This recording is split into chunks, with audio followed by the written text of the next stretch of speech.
Welcome to the Future Republic, where we are documenting the technological progress of mankind. Hi, I'm your host, James Salazar. Today I want to talk to you about everybody going crazy. Everybody thinks we're being attacked by aliens, or we have met and made contact with aliens. I'll start off with Joe Biden not shooting down a spy balloon from China, and then like 2 weeks later he starts shooting everything down. I think he shot down some college club balloon, F-18 going, explosion. But some people believe it's all a ruse, and we're actually shooting down E.T., blowing his shit up. So people are putting on their tinfoil hats and saying we have made contact. And Joe Biden is trying to start war with the Romulans. I don't know. So let's talk about that for a second. Today I want to talk about why it's incredibly hard, and it has been incredibly hard, to find life out there. And there's two reasons, and maybe one reason why maybe we are seeing something. So it goes like this. We have 400 million stars in our Milky Way galaxy. And when you crunch the numbers and when you used mathematics based upon life on Earth, we come up with about 1 million million planets that have intelligent life in it. And that's a lot. And we have places like SETI that they're trying to communicate with other life out there. We got some very advanced satellites and sorry, lack of a better word. Pause. Telescopes, simple word. Telescopes out there, especially with the James Webb telescope. And odd, especially now, that's just happened within these 2 years. It is odd how silent our galaxy is. With 1 million life forms out there that should be intelligent, just based on the numbers, based on the mathematics, we should be seeing some activity out there. But it is eerily silent. And why is that? We should be seeing more activity out there. And they call this the Fermi paradox. Now, the Fermi paradox, we really don't have any answers for that. And we're guessing. We're guessing what may be the reason why, if the mathematics and doing the numbers and the numbers work out, that there should be about 1 million intelligent life forms at different moments in their personal history, we should be seeing something. So what kind of society should there be, right? Well, there's a Kardashev scale. I forget the first guy's name. It's his last name who created this scale. And they're either one of 3 types of society. The first one is a society that's able to control all the resources of his planet. And that's concerning volcanoes, hurricanes, tornadoes, earthquake. We're able to control that completely.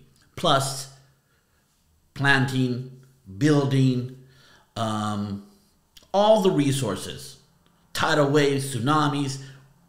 We have the power and the technology to control that. That is a type 1 civilization. Now, Earth, where we're at right now, we're probably at a if 10 means number one, we're probably at a 7.5 to an 8.5 in there. We're close. We're about 200 years away from actually doing that. Hopefully 100 years, but 200 years. We're more likely to go to the moon than can control our planet. A type 2 civilization is one who can harness the energy of its star. So they're able to put, like, theoretical, a Dyson sphere around it, a big old metal object that's able to control the energy. It would take such great technology for humans to do such a thing, but that is a type 2 civilization that can harness the power of its star and theoretically be able to dim it or reignite it. And a Kardashev 3 type society is one who can control its galaxy. And part of that Kardashev 3 is, some people believe we're in a simulation, because any society that is a type 3 would seem like gods to us. If you ever watch Star Trek, there is a species called the Q, and these Qs are pretty much omnipotent, omnipotent. Not quite. They're not uncreated, they were created. That's the difference in theology. When you go into theology, what makes God different from anything else, and the universe different than anything else, is that either God is uncreated and eternal, or the universe is uncreated and eternal. Both take faith to believe that. And but a Kardashev 3 society would look like that, look and act like they had no beginning, but they probably will live for eternity because they have such or as long as our universe is able to hold things together, they will live as long as that, based upon their technology. Of course, species tend to have ways to kill themselves. But we don't know. We haven't met that type of society yet. Nor do we see them, nor do we see a number 1, 2, or 3 in our telescope with looking with radioscopes. We haven't seen a thing. We haven't seen any of those 3 societies. The only one we have seen is ourselves, which is not quite one. So why is that? What is this paradox that we're dealing with? What is the answer? Well, some people believe what they call filters. So, we'll take us an example, right? There are certain filters that filter out societies, right? There probably have been societies that were type 3, and they ran into a filter and they never got past it. Or there is that's ahead of us, a type 2, a type 3 type of society, or even we're not one yet. There might be filters in each one of those stages that most alien civilizations weren't able to get past. And there might be tons of filters before our technological presence, where we are today, that we happen to get past, that we don't know we lucked out on. Could have happened as we begin to evolve. Most civilizations probably not got past that. And so there could have been, out of the millions of societies, some have probably made it to the Kardashev scale and died off of number 3. Maybe they got to number 2. Maybe they got to number 1. Or maybe they didn't even get as far as we gotten today. So there could have been thousands of societies that have lived before us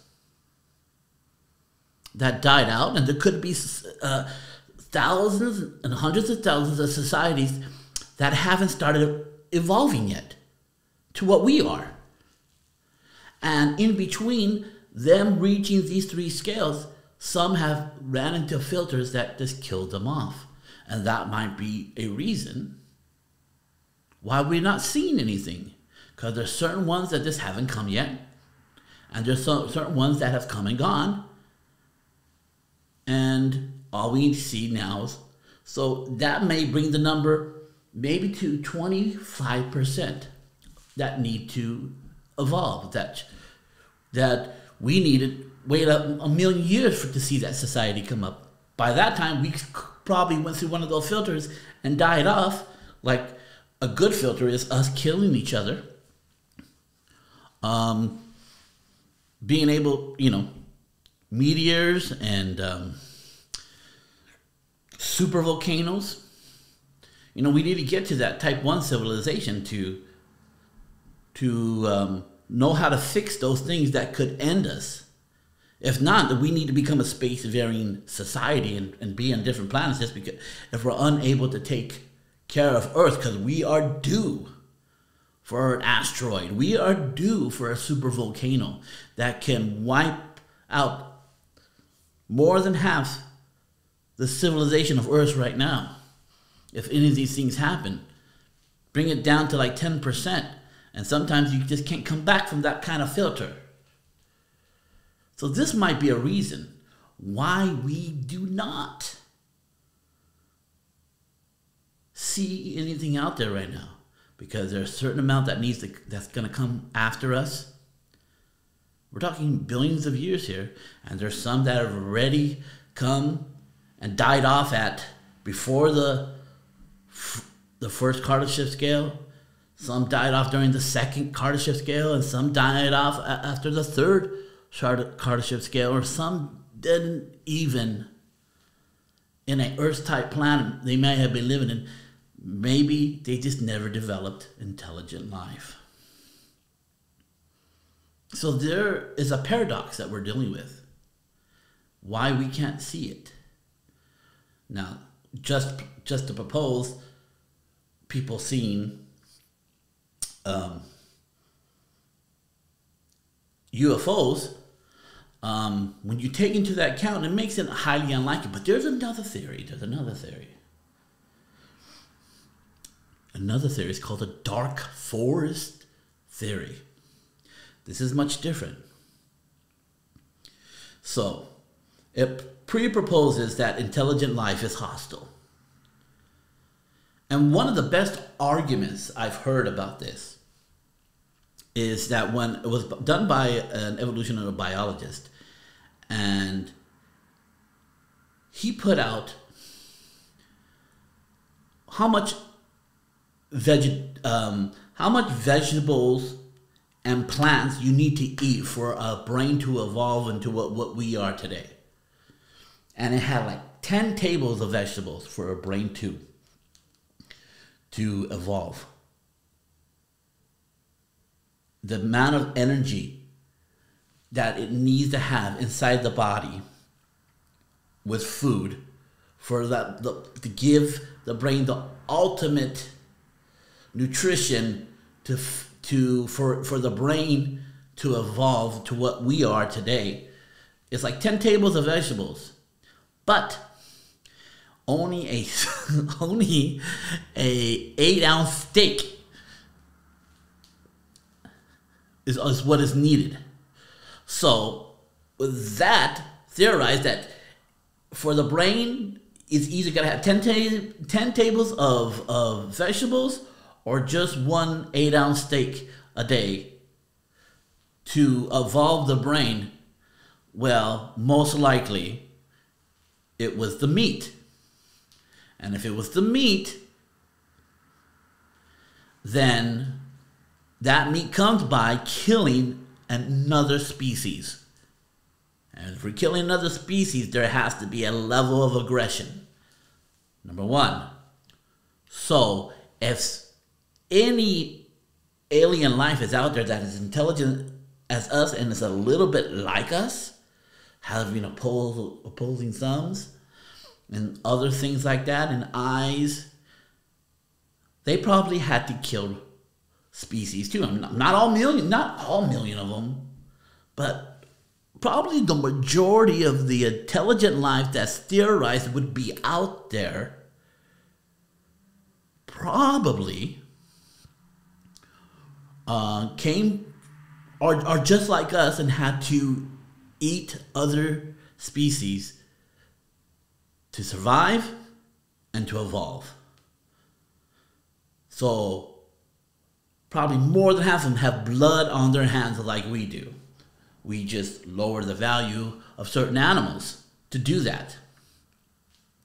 Say that all to say this, that there could be a paranoid universe, galaxy out there where no one wants to expose themselves.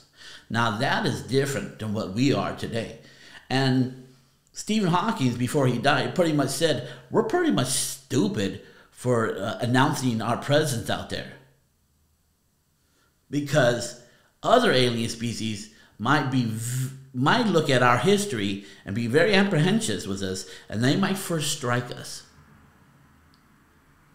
Because all they would need to do is send something as big as a car at the speed of light traveling and hit our Earth, and that would just destroy the Earth within itself, because the amount of power in that impact is billions of tons of nuclear bombs in it. So everybody's probably, if you're advanced, you're probably hiding yourself, and you do not want to be discovered. And that's the dark forest theory, that there are species out there that are either aggressive and colonialistic, or they are trying to hide themselves from such other races. And they're not one to announce themselves. They probably have the technology to hide themselves. And this is probably why we don't see them. And if this rings true, that most intelligent life had a society where they had to fight for resources and kill animals for those resources, and had wars, and their military powers, should we be announcing ourselves? If you look at what it takes to evolve, definitely there might be species that maybe don't eat at all. That might be true. But out of that million that supposedly have existed or should or will exist or now exist, probably more than half had to kill other species to evolve and be aggressive and kill his own species to take over resources of other places. Probably had to go through the same thing we did. And now they're much more involved. And with their evolution, they're saying, and they probably met or heard of some other societies that is aggressively trying to take over other planet resources, they just rather hide or strike first on anybody who's showing themselves. So, but we, in our naivety, are expecting benevolent advanced technology done by benevolent people, and that is naive. I mean, we surely don't write that in our story arcs. Well, we're always dealing with aggressive aliens, not ones that are cool. I mean, only the Vulcans, right? They knew we were going to get spaced. They knew we were going to do light speed or above light speed. Well, not really light speed is. We're going to get into that right now. Let's get into that right now. So let's talk about, why there might be aliens here. The biggest reason why some believe aliens are not here, because if they have conventional travel, it'll take millions and millions of years just to get near us. If they weren't hiding. Or maybe they do. Maybe they have stealth technology. but it takes too long. It takes hundreds of thousands of years from our nearest star, billions and billions of years from the galaxies that are away from us, that are falling away from us. We probably would never meet them because they're expanding too far. It's highly unlikely they're able to travel this far with their technology. But on the other hand, when humans start to discuss about their own travel, and they talk about warp technology and subspace technology and hyperspace technologies, all these theoretical things that could or could not happen, they're very optimistic, right? The ability to fold space and reform it in back of a ship so the ship's is not subject to the laws of the speed of light. It's going faster than the speed of light. That is theoretically possible.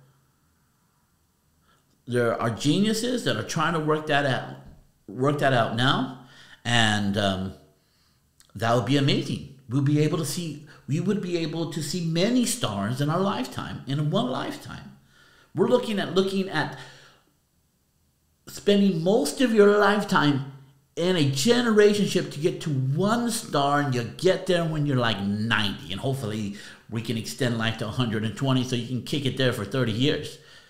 But with warp technology, we're able to see like 30 different planets in a lifetime and be able to explore and take it in and go back to Earth. That's amazing, that technology, and it's theoretical.